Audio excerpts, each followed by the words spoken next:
Should you train power or subtlety in your own energetic cultivation? Over my years of internal alchemy practice, as well as having taught many students across the world, and also having studied with many students that are my own peers, what I've realized is that there isn't a one-size-fits-all subscription and formula to the way one should practice this work. And the reason why is that similar to how we are born with different bodies, with different capabilities, so too do we possess certain talents and aspects within our own energetic body. And similarly to how someone with a very big frame and a very big constitution, they're able to lift heavier weights, they may not make the best sprinter. And if someone who is more frail, who has leaner muscles, there's no sense competing with someone and training the same way as a professional strength athlete and a professional weightlifter. And really knowing that distinction is very important, because if you don't know and if you train wrong, you may very much injure yourself through the process. And within energy training, because we're dealing with the formlessness of it all, it becomes less obvious. And because it's less obvious and it's less physical, like you can see, like if it's a big guy, obviously he'll lift more weights, but you don't see that within, like visually in a 3D level. If you have a body that's meant to work more subtly and to understand more about nuance, and you have a greater capacity at that, and you're training like you're packing massive amounts of energy and you're going for the power, you can quite very well damage your own energetic body. And similarly, many people who have the constitution that is appropriate for amassing massive amount of energy and having just amazing vitality and just overflowing with energy, they often feel like a failure, or they often get unmotivated because they're not able to develop as sensitive listening skills. Maybe they're like seeing other students in the class having amazing clairvoyant experiences, and when they're sharing their experience, they're having a lot of these very psychedelic retellings of what happened in their training.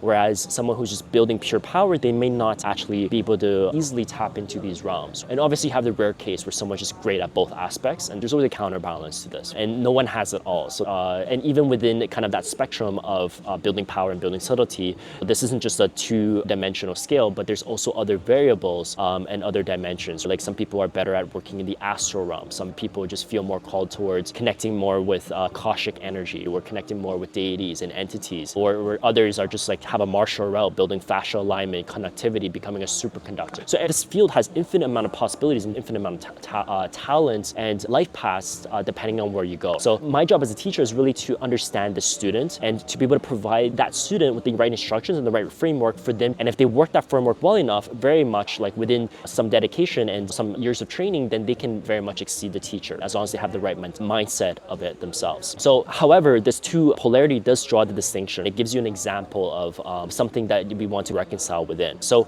having said that, in a nutshell, if you are the sensitive type, own it. Go on your strength. Build, understand more into the nuance. Go into the nuance. Develop your clear sense gates further, and use the abilities, the nuance, and the your perceptive abilities on an everyday basis. Whether that's the service you have, whether that's doing healing work for your family, your loved ones, channeling specific insights into everyday life. And likewise, if you are on the constitution type, where you can amass more energy, really use that, soak up the vitality, store it in your bone marrows, and be able to use that energy for what you do on an everyday basis. And you can really live into that. The important thing is that we want to really dissolve our ego association. So with the quantity, it's the ego is the desire to continue gaining power, to continue increasing power more for an egoistic desire. Whereas the subtle route, the egoic thing is you're very attached to building your clairvoyance and your sense gate, and you want to just almost disassociate from the everyday reality of living a mundane life.